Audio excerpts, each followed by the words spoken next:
Good morning. This is Professor Shannon Gracie. We're back again with our college algebra class, and we'll be covering section 4.1 from Precalculus Enhanced with Graphing Utilities by Sullivan and Sullivan. Today we'll be covering polynomial functions and models. So this will be talking about polynomial functions and their degree, graphing them, identifying real zeros, and analyzing the graph. It's really important for you to learn these skills because in calculus, you're going to be not using a graphing calculator at all, and you'll be curve sketching using skills learned in both pre-calculus and calculus. So, okay, let's check it out. So the warm-up, you're going to use your graphing calculator to graph these functions. And so let's go here. So first off, we're graphing x squared. Go zoom standard. So here's our first warm-up. And the purpose of this warm-up is for you to take a look at the end behavior of these basic graphs. So here, this is x and f at x. We're going -10 to 10 on each axis. All right, so this guy will be the same graph reflected. So notice that if you have a positive coefficient, the graph of f at x equals x squared is opening upward. So as x goes to either plus or minus infinity, so let's just comment on this. So as x goes infinitely to the right, the function is going where? So the function is approaching, if you sort of trace along, so if you go to your graphing calculator, and if you hit the trace command, and you cursor to the right, let's see what's happening. So as we go to the right, do you see the y values are increasing? And they're going to be increasing without bound the farther you go up, right? So I would call that as x approaches infinity, f at x is also approaching infinity. Now what's happening on the other side? Let's check it out. So as we get back to the 0, now as x is going infinitely to the left, do you see that our graph is going infinitely up, right? So as x is approaching negative infinity, so that little arrow means approaches, then our function is approaching positive infinity. Okay, so let's do our next deal here. So we just need to change the sign.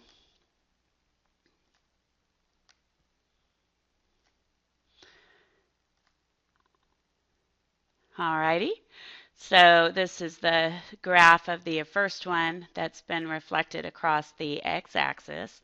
So do you guys see that now as x approaches either plus or minus infinity, our function values are going to, good, negative infinity.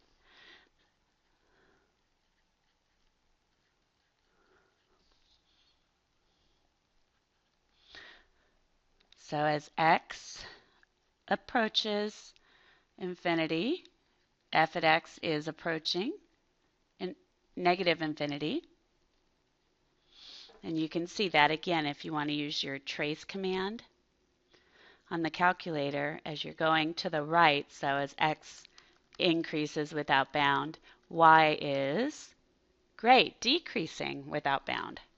So that means y is going to negative infinity. And the same thing happens on the left side. So as x is decreasing without bound, meaning moving infinitely to the left, our function value is going to negative infinity. All right? So what we're going to learn today is, all polynomials that have a leading term that has degree, an even degree, so like x squared, x to the fourth, x to the sixth, will behave like one of these graphs. So if you have a positive coefficient, you're going to, the end behavior of the graph will be increasing without bound. If you have a negative coefficient on a polynomial with even degree, then you're going to be decreasing without bound. So now let's look at what happens if you have a polynomial with an odd degree. So we'll do our graph here.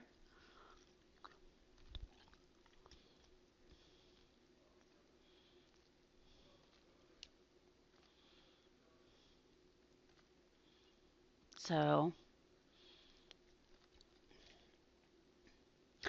here's the picture.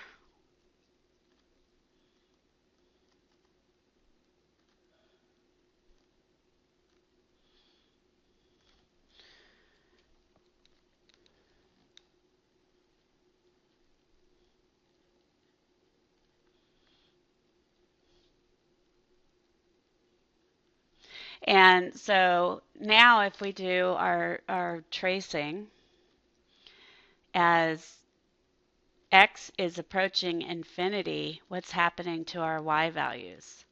Good, they are also approaching infinity. The function values are increasing without bound. So as x approaches positive infinity, f at x is also approaching positive infinity. Now what about as x is approaching negative infinity? What do you think? Good, you're decreasing without bound. So do you see if you hit the trace again, or actually we'll just go back. So now as you're going infinitely to the left, the graph is going, the y values are going infinitely down. So as x approaches negative infinity, our function is approaching negative infinity. And then lastly, and notice that on this one you have a positive coefficient, right? Our coefficient is 1, which is positive. So with a positive, if you have a polynomial of odd degree with a positive coefficient, they'll behave in this way. There might be some bouncing around in the middle, but the end behavior of the graph will be the same as this one. And then now if we do negative x cubed,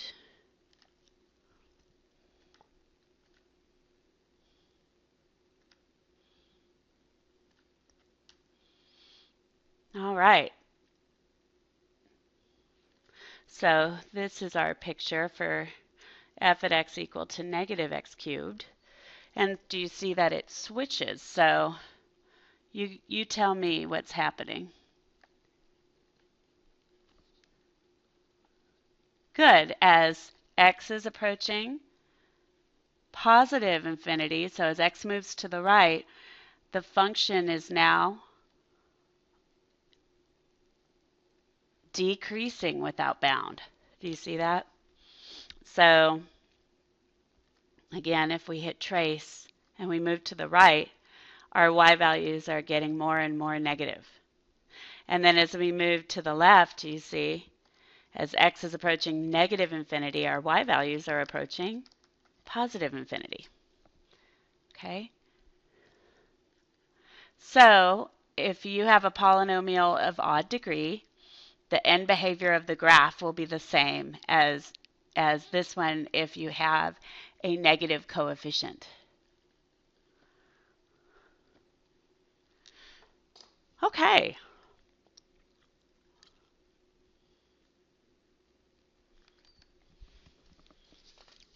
So here we go. Polynomial function.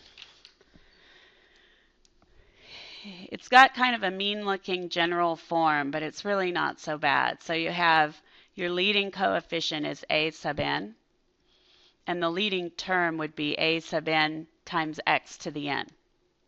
And then you're going to decrease from there. And this behavior goes on and on until you get to a sub 1 x to the 1, which is x, and then a sub 0 x to the 0, and x to the 0 is just 1. So these coefficients are real numbers, so all of those a with the subscripts are real numbers, and n is a positive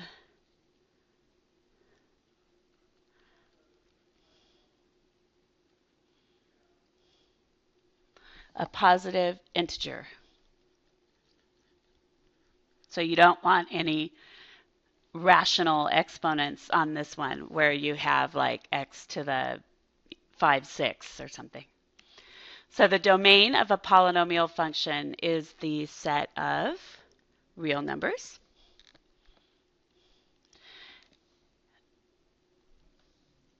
The degree of a polynomial function that's in x alone is the largest power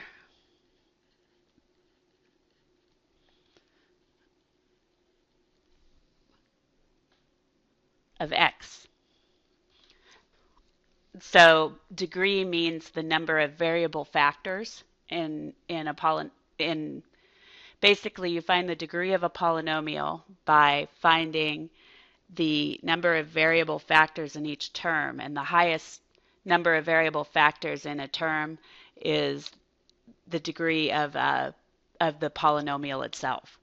So when you just have a polynomial in x, you just need to look at the highest power that you see for x.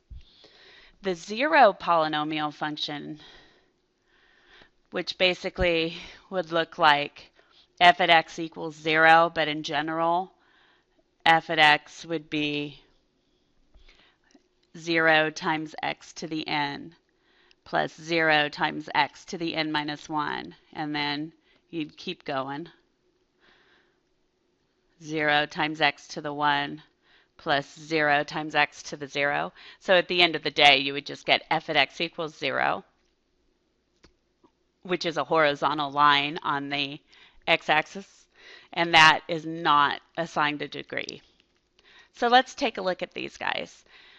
We got to determine which ones are polynomial functions, and if they are polynomial functions, we'll state the degree. If they're not, we'll say why not. So for part A, what do you think? Good, it's not a polynomial function, because why? Because of that middle term.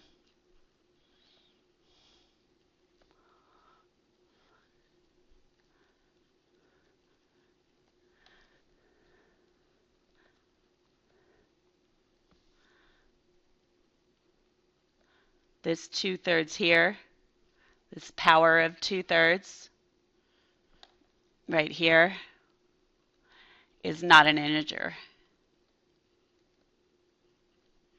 So it's a power that is not an integer. Okay? Alrighty, and then g of x, what do you think? Good, it is a polynomial, right? So this is a polynomial. Don't worry about that 3/4. It's okay to have a fractional coefficient, just not a fractional power. So this is a polynomial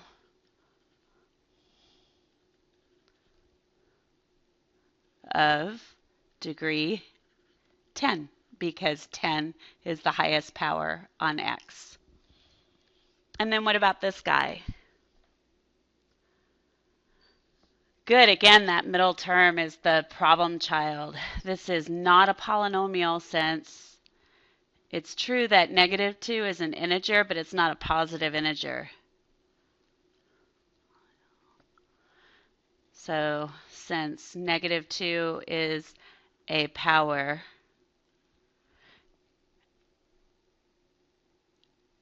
that is not a positive integer. Positive integer.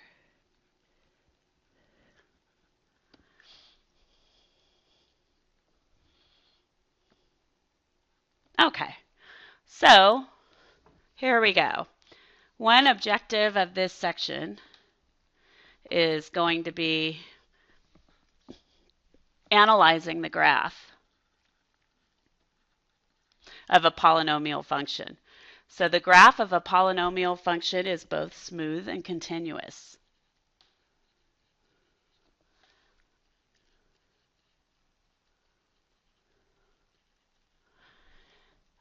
A smooth graph has no sharp corners or cusps. And for now, until you get into calculus, we'll consider a continuous graph as a graph that has no gaps or holes and can be drawn without lifting pencil from paper. So let's take a look at these. So the first one, do you see there's some turning points, right?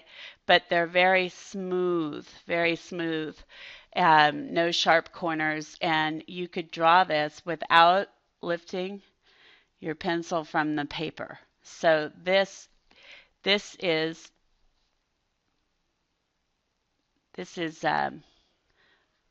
the graph.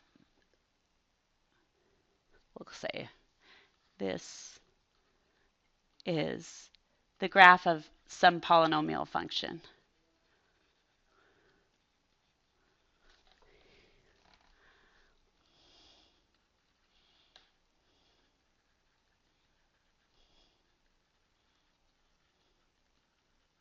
Okay, now this guy has all kinds of stuff going on.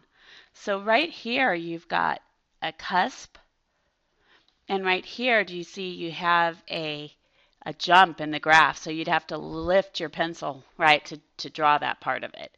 And this one has a cusp, a bounce in the graph. So this is not the graph, of a polynomial function.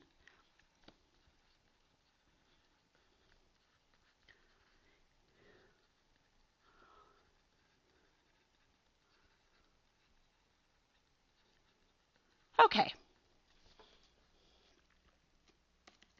Power functions. So these power functions are very useful when graphing. So a power function of degree n is a monomial, a single term function of the form f of x is equal to a times x raised to the n, where a is a real number, a is not equal to 0, and n greater than 0 is an integer. Okay. So 3 examples of power functions. So if you have something like, I don't know, y equals negative 1/2 x to the 12th. So do you see the a is negative 1/2 and the n is 12, all right? Part B, y equals x over 3. So for that first one, a was negative 1/2 and n was 12. This guy, a is good, 1/3, n is 1. So it's following all the rules. And let's do y equals negative x to the 11th. So what is a? Good. A is negative 1. And what is n? N is 11. So so for part A, what is the end behavior of this graph, if that was your leading term in the graph? So you would think to yourself, n is even, right? So it's going to behave at the ends like an x squared graph. The coefficient is negative because we have negative 1/2. So basically for this guy,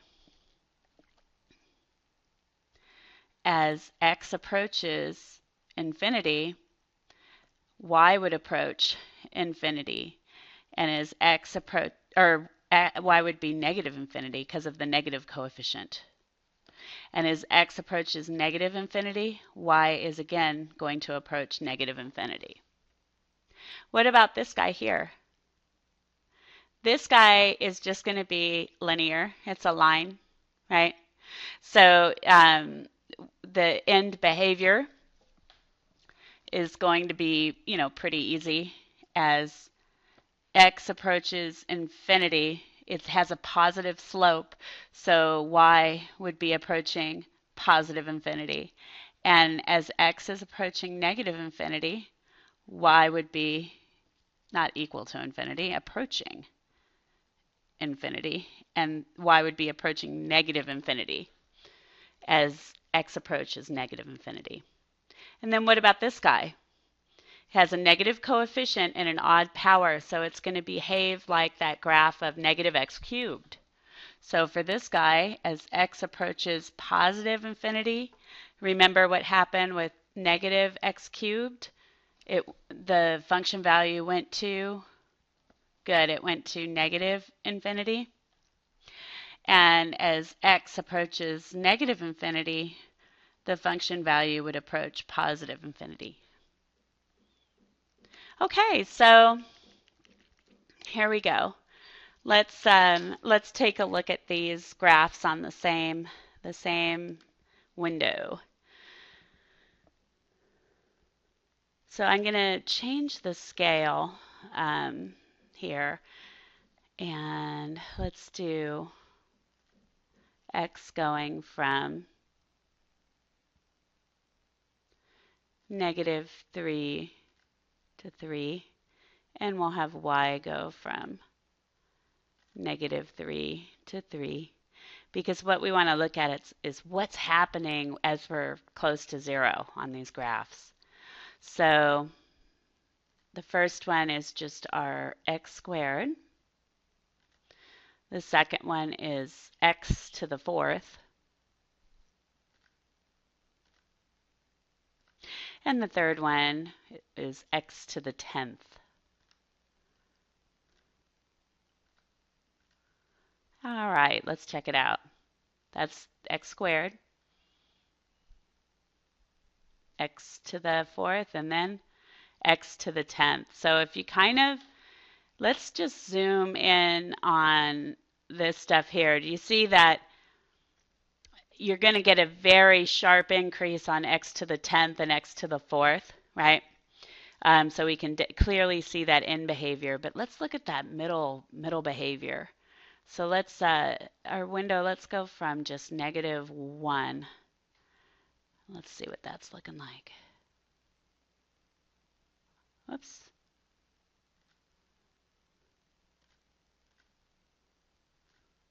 There we go. Oh, not x is -1, my bad.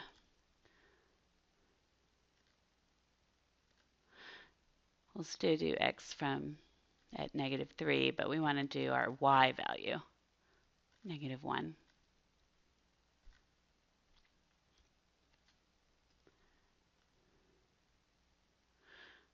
So it's flattening out, do you see, at that x-axis? So we will adjust our x. We'll go from -2 to 2. Check that out.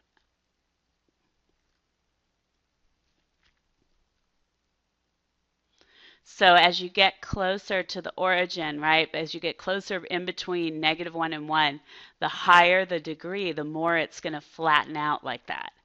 So that's what you want to look at on this graph. So with this guy, so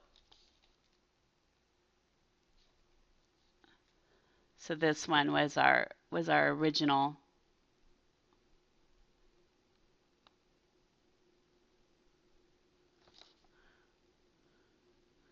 So that one was y1 is x squared. This guy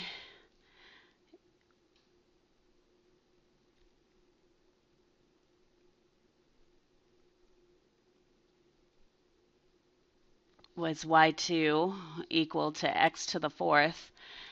And then this one here really flattened out here.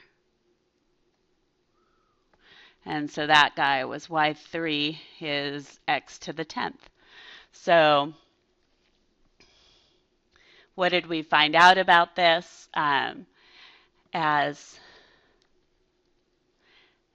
the degree increases,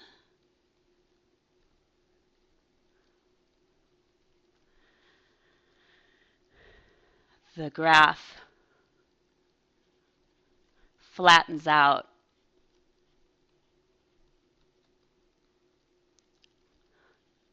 between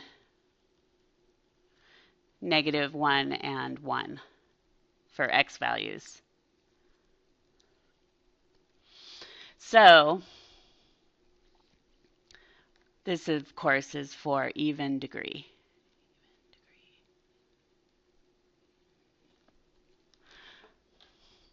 Power functions.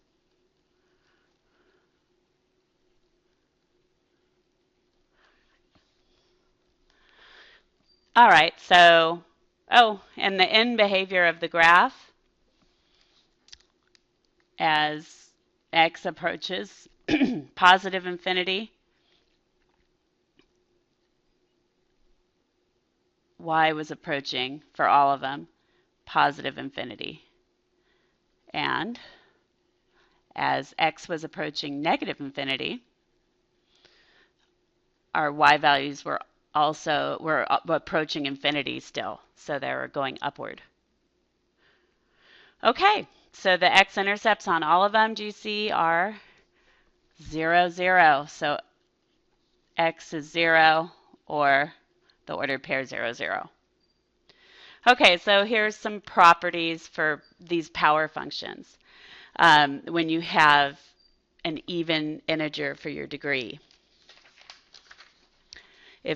So f is an even function, so its graph is symmetric with respect to the y-axis. The domain is the set of all real numbers. The range is the set of all positive real numbers, and of course, and 0. The graph always contains the points -1, 1, 0, 0, and 1, 1. And as the exponent n increases in magnitude, the graph increases more rapidly when x is either less than -1 or when x is greater than 1. But when x is near the origin, the graph tends to flatten out and lie closer to the x-axis. And again, this is a power function where you have 1 as your coefficient, so that's why it's opening upward. Okay, so again, we're going to do the same exercise here for these graphs. So we have x cubed, x to the 5th, and x to the 11th.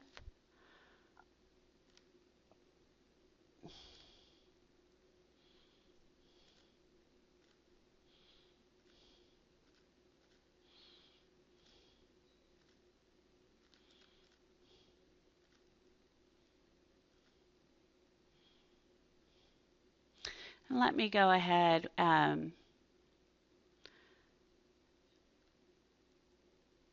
So let's go for our y min. We'll go -3.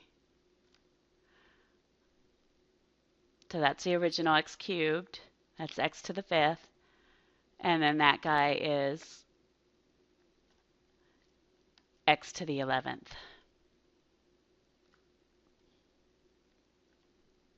Okay.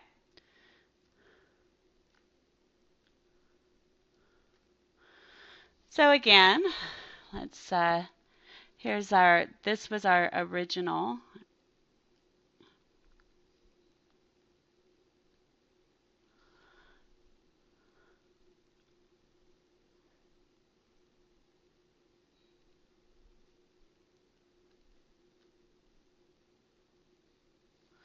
And then, so that was y1 is x cubed. And then y2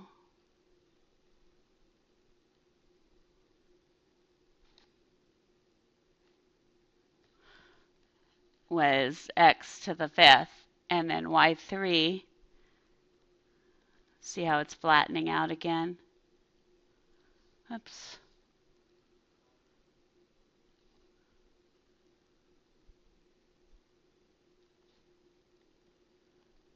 Oops. Gotta get up here. And that is y3 equal to x to the 11th. So they're still flattening out, and they're all behaving just like y is equal to x cubed, right?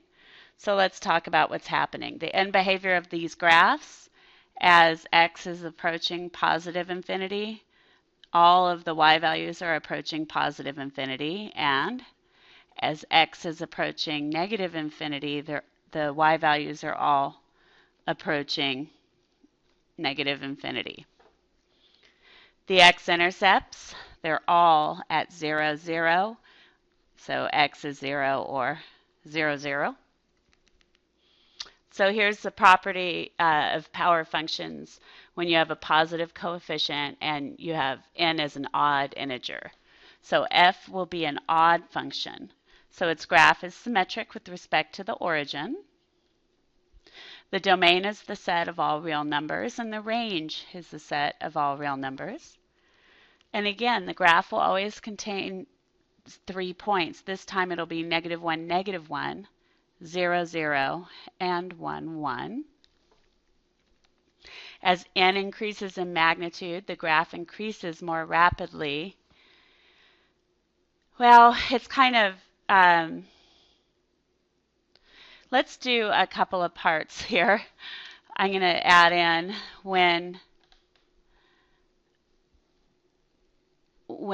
it increases more rapidly when x is greater than 1 and decreases more rapidly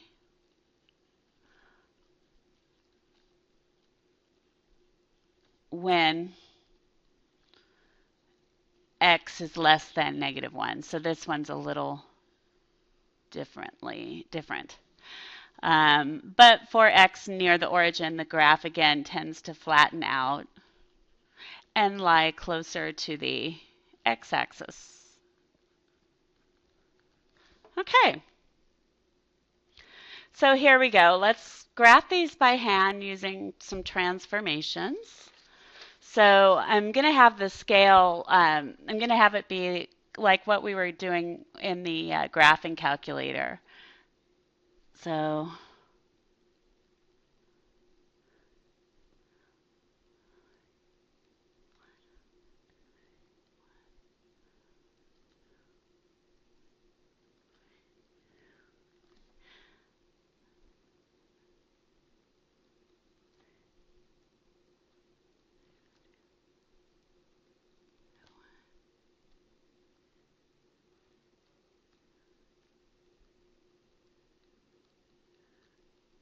okay, so each of these is 1 unit. I wrote it in on that first graph. I'm just going to write them in here.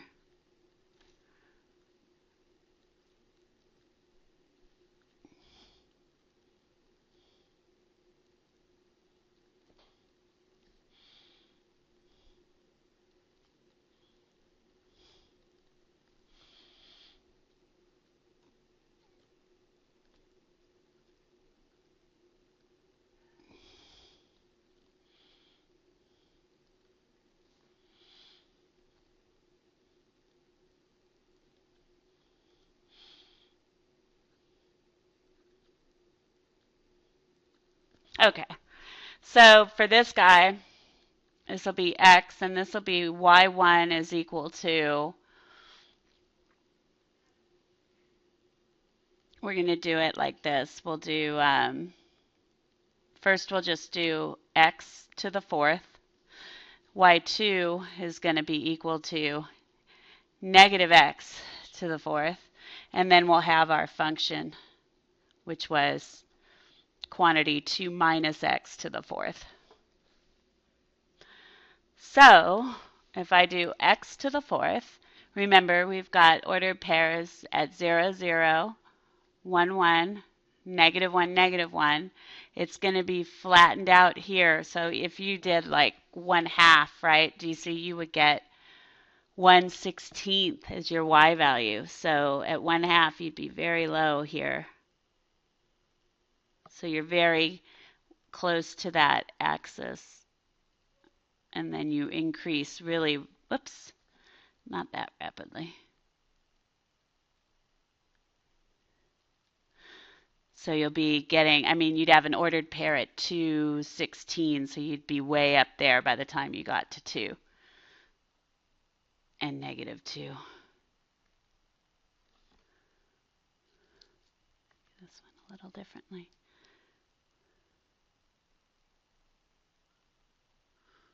So we'd have something like that. All right, so now this one is going to be the same, except it's going to reflect across the what? It's the same graph. It would reflect across the y-axis, right? But do you see it was a little bit of a sucker problem because it's going to give you your same graph as you had, like that. All right, and then now we'd be shifting over by what? That's like saying negative x plus 2, right? You could think of this as f at x is negative x plus 2. So what's going to happen? You'll be shifting 2 to the left.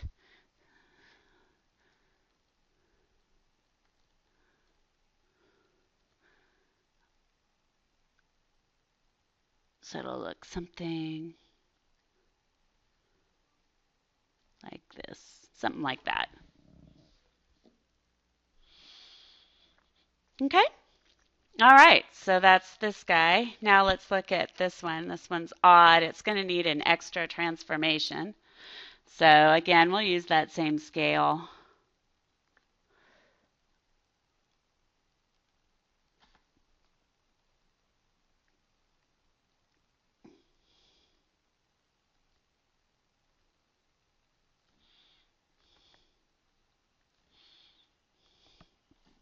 So this will be x, and y1 would be x to the fifth. And then y2 is going to be 1/2 x to the fifth. y3 will be 1/2. Now we do the horizontal phase shift. And then the final graph will be shifting it down by 2. What was this? Was it g at x? So g at x will be equal to 1/2 x minus 1 to the fifth minus 2. Okay.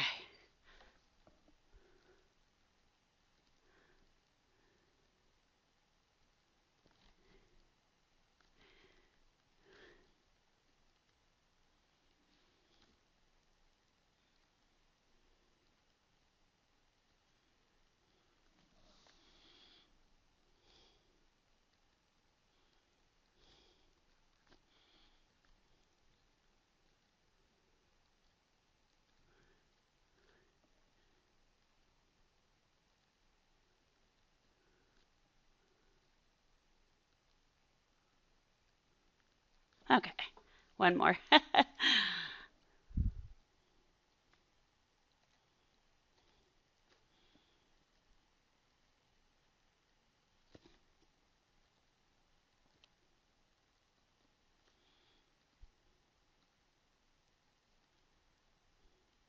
Okay, so what's going to happen here? So our first graph will be y1 is x to the fifth. So you've got the ordered pairs we had talked about.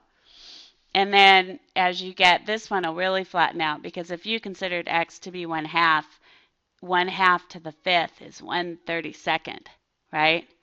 So you'd be right here, right up on that axis. So it's going to increase really rapidly, right? So it's going to look probably something like this.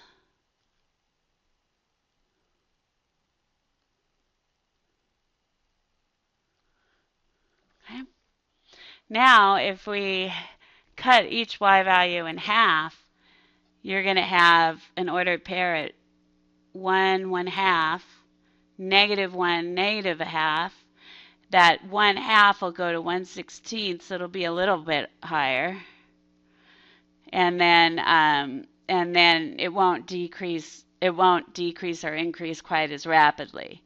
So it would be more, at -2 you'd be at -2 you'd be at -8. So it's still going to be pretty extreme, but not as extreme as before.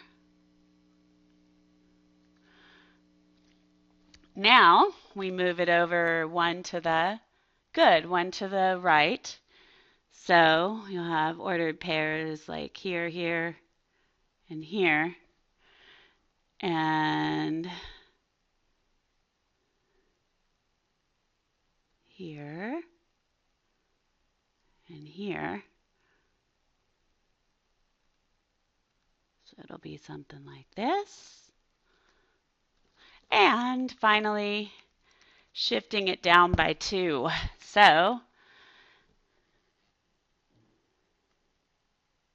you'd have this ordered pair.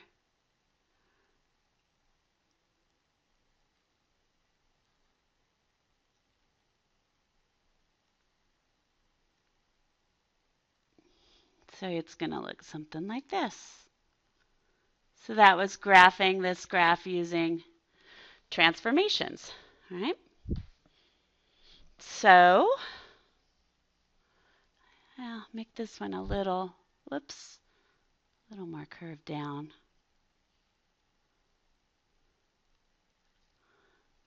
Okay, something like that. All right, so now we get to real zeros.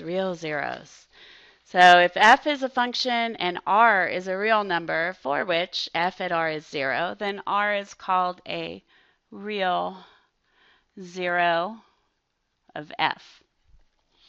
As a consequence, these statements are equivalent. So r is a real zero of the polynomial function f. R is also an x-intercept, because x-intercepts occur at the real zeros. And x minus r has to be a factor of f. And r is a solution to the equation f at x equal to 0. So we can go from the zeros and we can form a polynomial function. It'll just be a function. It won't be the function because it could differ by a coefficient. So here we go. This is how we'd start it out. We know that x is -3 or x is -1 or x is 2 or x is 5 based on the fact that these are real zeros. We need a polynomial of degree 4. All right. So if I add 3 to both sides, I would get x plus 3 is 0. Same here, adding 1, I would get x plus 1 is 0. Subtracting 2 from both sides, I'd get x minus 2 is 0. And then subtracting 5 from both sides, I'd get x minus 5 is 0. So now you can use that zero product property in reverse. If this is true, then the quantity x plus 3 times quantity x plus 1 times quantity x minus 2 times quantity x minus 5 must be equal to 0. Well, this function on the left will be our f at x, and we're going to clean it up. All right, so we can say our f at x will be this product, all right?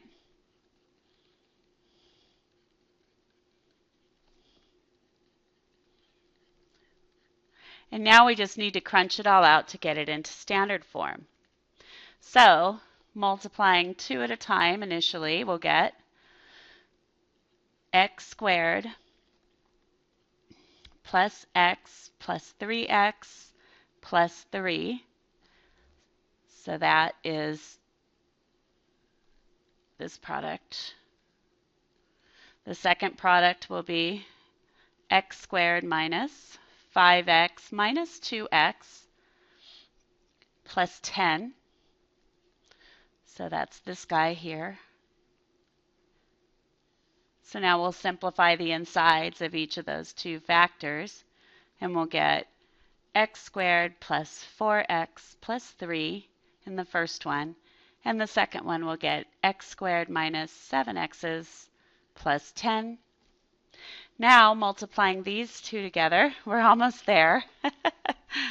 We'll have, so first I'm going to multiply through the x squared from the first factor. So we'll have x squared, x to the fourth, minus 7x cubed plus 10x squared. We're not going to need parentheses around it. Now the 4x, we'll have plus 4x cubed minus 28x squared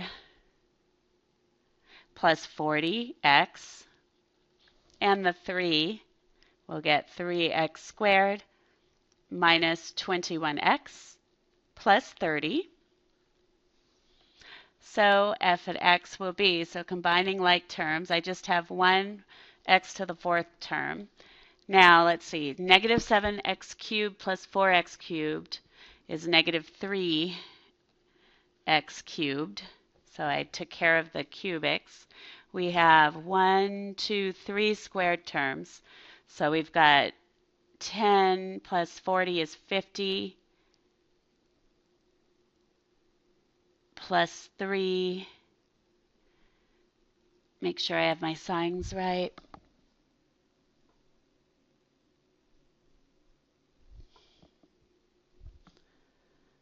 Let's see, let me double check my signs. So when I did the x squared times 7x, that we were good there. Let's see, x squared times 10 is positive 10x squared. 4x and 7x is going to be negative 28x squared. That's the one I was looking at. Okay. Sorry, I was mixing my terms. It's been a long weekend. My back has been out for like 4 days. So, all right, let's do it. We have for our squared terms, we have this 10x squared. We have a negative 28x squared, so we have negative 18x squared. And then we have positive 3x squared. So that would give us negative 15x squared. So let's just double check that. So we had our 10x squared. We had our negative 28x squared. That was good. And we had our positive 3x squared. So we're good. And then we'll have for the x terms, we have 40x and we have negative 21x. So we'll have positive, is that going to be 19x? That looks good. And then for our constant, we just have 30. Okay? So that is a polynomial of degree 4 that will have those zeros. Okay?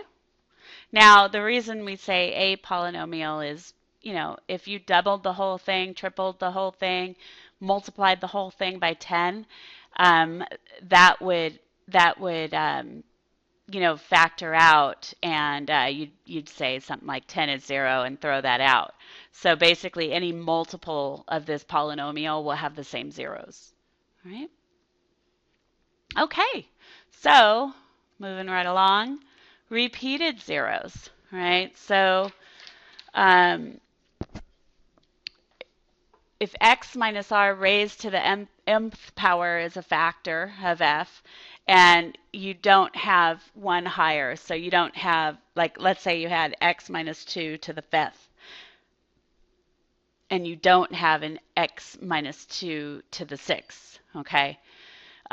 So if this is the case, R is called a zero of multiplicity m. So what's going to happen is you're not going to have to solve it multiple times. You can just take the mth root and solve it, but it'll affect the graph in these ways. So if m is even, the graph touches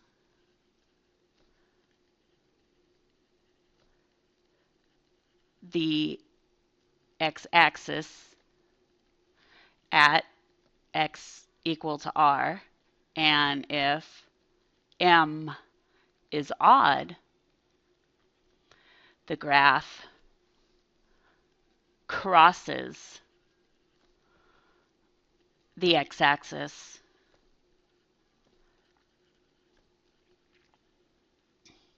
at x equal to r. And that can be very useful with graphing. So turning points, if f is a polynomial of degree n, then f has at most n minus 1 turning points. So you notice with parabolas, with quadratics, that has degree 2, and it has 1 turning point. So it's always going to, the possible turning points are 1 less than the degree of the polynomial. And if you have a graph with n minus 1 turning points, the degree of f is at least n. Okay. N behavior. So for large values of x, either positive or negative, the graph of the polynomial function f at x equal to a sub n x to the n plus a sub n minus 1 x to the n minus 1 plus dot dot dot plus a1 times x plus a0 resembles the graph of the power function y equals a sub n x to the n. So there's stuff that might be bouncing around going on in the middle, but the end behavior of the graph will mirror the leading term, the graph of the leading term. Okay, so let's take a look at this example. We've got f at x is x plus the square root of 3 quantity squared times x minus 2, the quantity to the 4th power. So list each real zero and its multiplicity. So here, do you see that x plus the square root of 3, if you set that the inside of that equal to 0, you would get x is equal to negative root 3. So this, you have negative root 3 is a 0, and it's going to have multiplicity of, good, 2. Now if you have x minus 2 and you set that equal to 0, you get x equals 2. That will have multiplicity of, good, 4. All right, so is the graph going to cross or touch the x-axis at these intercepts? Both of them are even, so the graph touches the x-axis at x equal negative root 3 and at x equals 2. Maximum number of turning points. So if you took a look at this, do you see that you'd end up getting, so x plus the square root of 3 quantity squared. Do you see you'd get an x squared as your leading term from the first factor? And you'd get an x to the 4th as your leading term in the second factor. So x squared times x to the 4th, the degree of our polynomial, which was f, the degree of f is 6. So the max number of turning points is what? Good, 5.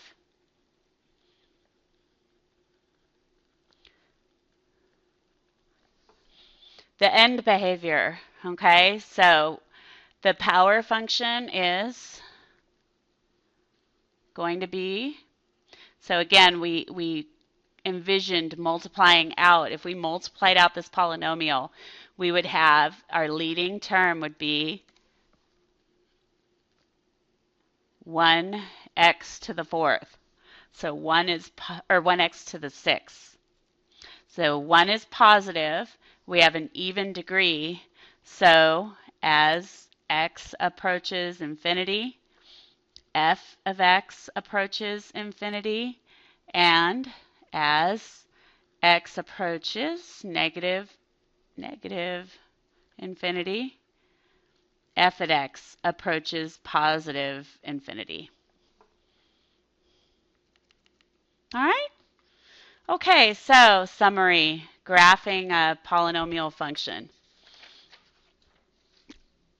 The degree of the polynomial function f is n. The graph is smooth and continuous.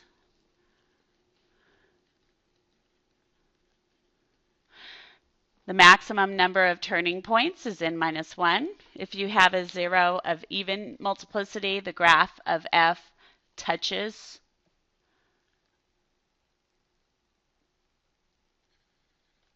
the x-axis, and zeros of, sorry, I copied and pasted here, of odd multiplicity, the graph of x will cross the x-axis.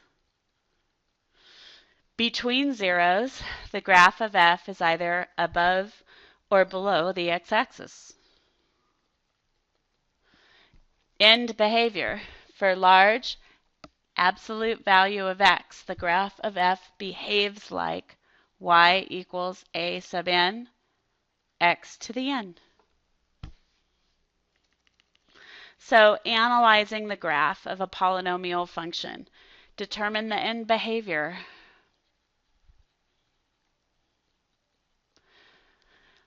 Find the x and y intercepts. Determine the zeros of the function and their multiplicity. Use this information to determine whether the graph touches or crosses the x-axis. And then, at this point of the game, you'll use a graphing calculator to graph the function to find the turning points. When you're in calculus, you'll be able to use your differentiation skills to find the turning points of the graph. All right, so then we'll we'll complete the graph by hand, and then we'll find the domain and range.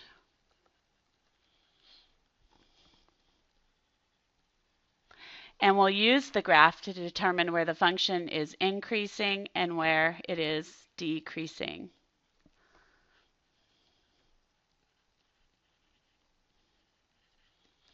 All right, so let's put it all together. Here's our last example for this lecture.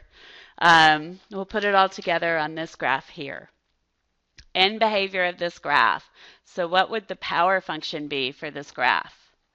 So the power function is, good, it's going to be y equals, do you see if you multiplied x squared times x, you would get 1x to the fifth. So the end behavior, as x approaches infinity, f at x approaches infinity, and as x approaches negative infinity, f at x approaches negative infinity. All right, the intercepts. So this is already in factored form, which is nice. So x squared is 0, or x squared plus 1 is 0. I'm finding the x-intercepts. Or x plus 4 is 0. So we'll get an answer of x is 0. This one, you'd get x squared is negative 1, so this is imaginary. It's not real. So we don't consider that one. And this one, x is equal to -4. So here we go. And by the way, just in case you're a little confused about this, if you square root both sides, you would get x is 0. Okay, so the multiplicity. So the multiplicity is x is 0, has a multiplicity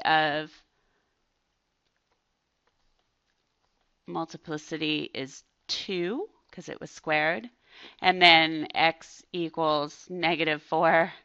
Well, multiplicity would just be 1.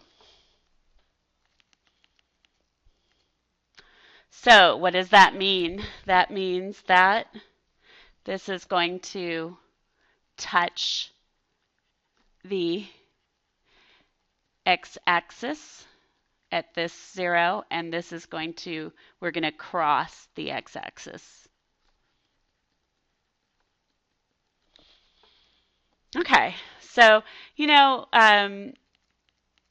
let's get our graphing calculator and graph our function. So I'm going to go to a standard zoom to start out. Oops.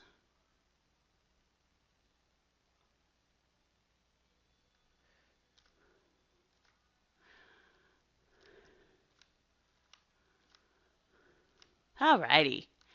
So let's do this. We've got our function was x squared times the quantity. What did we have? X squared plus 1 square, or x squared plus 1 to the 1.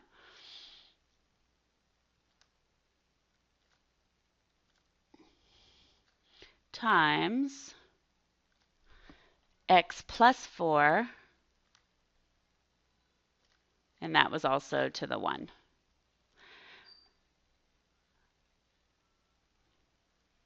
And just for the heck of it, let's graph our power function, which was x to the 5th, so you can see. So the first one is our function here. So we need to zoom out for sure.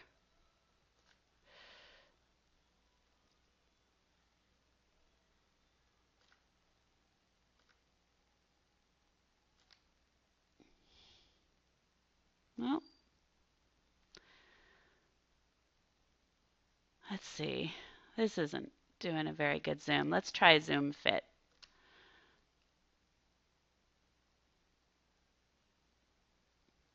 There we go.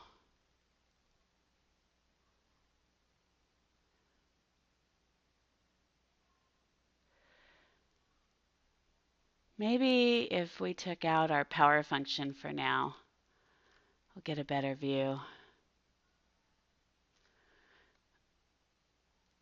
Because we're not seeing that middle behavior.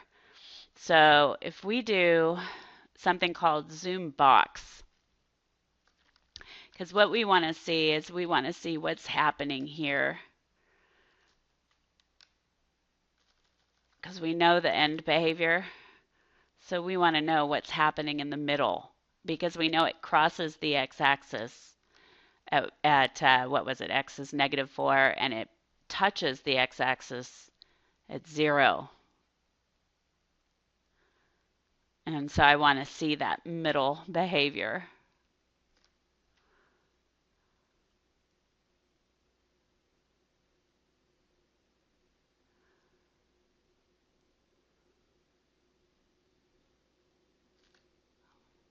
It's not cooperating today, huh?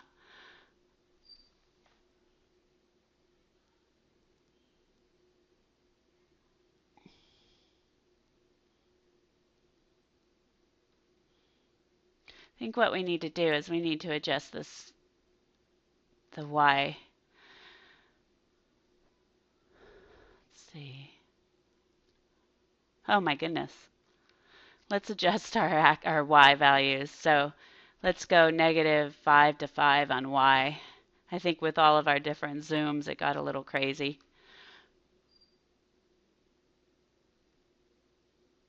Or maybe it was the x. Goodness gracious. Okay, we are going to, try something else. Here we go. We're going to try negative 3 to 3, whoops, on our, well, let's just try negative 3 to 3. Let's just see what this looks like. Okay, so here's our bounce for our y axis. Now we're not seeing that other 0, so we got to go to, for our x maximum, let's go to 6, and let's see what's happening there. Bounces, it's going to turn somewhere, okay? So, oh, my bad, it was negative 4 was that other 0, wasn't it? So negative 4.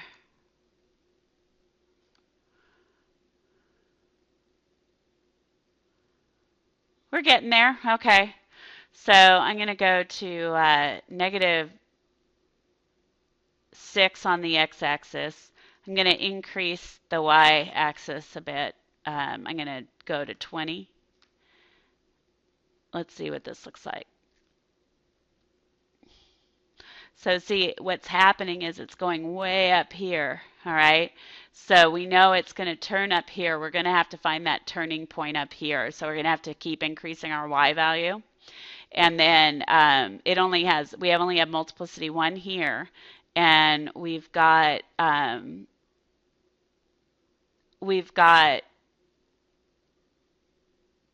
two, 1 0 that is not real, so it would sit above the axis. So again, let's go to our window.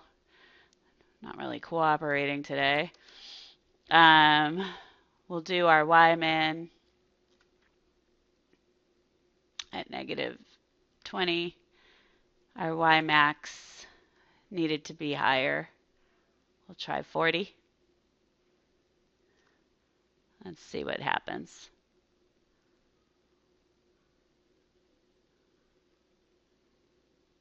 Well, we're getting there, but we still have a ways to go. We see that our end behavior is correct. Let's try this. Let's go to second and calculate, and let's go to our maximum. And I'm going to go here. We'll get an idea what's happening with our y values. Okay, so we're going to have to go higher. This is going to help us figure out where to go. We have to go up maybe to 100 on our y, or 95 or something.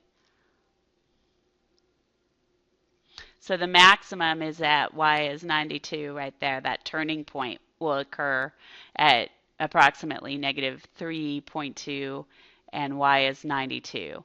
So this is going to help us. Let's write that down. So there's a maximum at approximately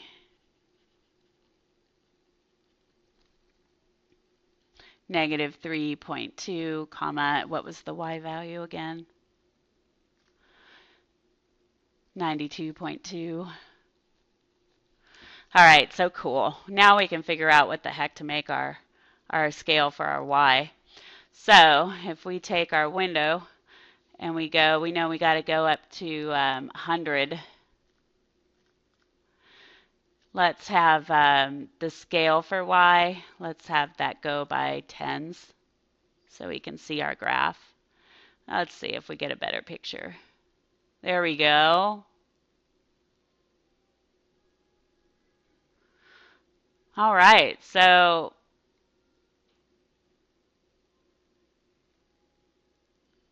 let's copy this.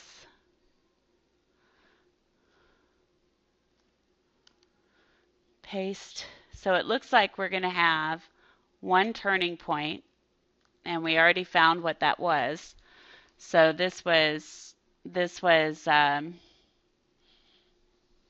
negative 3.2 comma 92.2. The end behavior is just as we thought, right? And so here we go. Our turning points.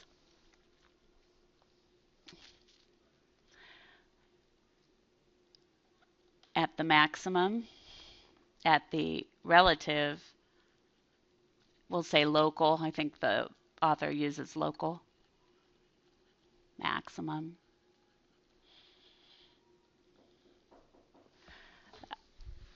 So we have our local maximum at this ordered pair. And so we'll finish up the problem real quick here. So we'll have our graph by hand. Our x scale, we'll just go, minus 10 to 10 in our x scale. And we'll go negative 100 to 100 in the y, and that'll be by tens. So here we go, and we'll almost be done. So this was our f at x, and that's 100 and negative 100. So we know we have our zeros. We have that 0 at 0, 0, and then 1, 2, 3, 4, negative 4, 0. That's where it crosses. The turning point was at approximately, I'll do it in red, 1 to negative 3.2, and then it was up at 92, so about here. So our graph is going to look like this.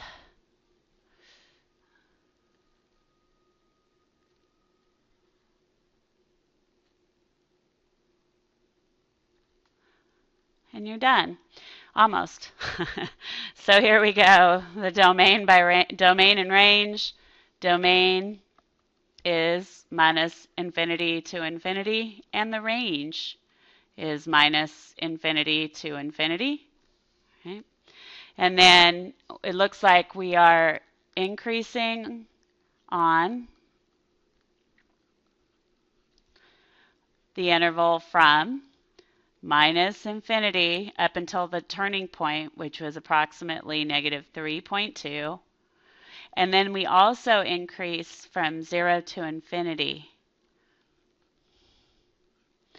Decreasing, let's check it out. So we decrease from that turning point to the 0.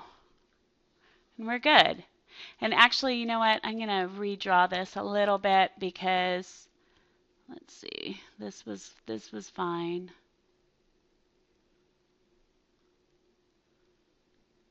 There we go, something like that. It's pretty close to what was drawn there. Okay. All right, so we're all done. That's the lesson for this section. Have a fabulous day. Bye.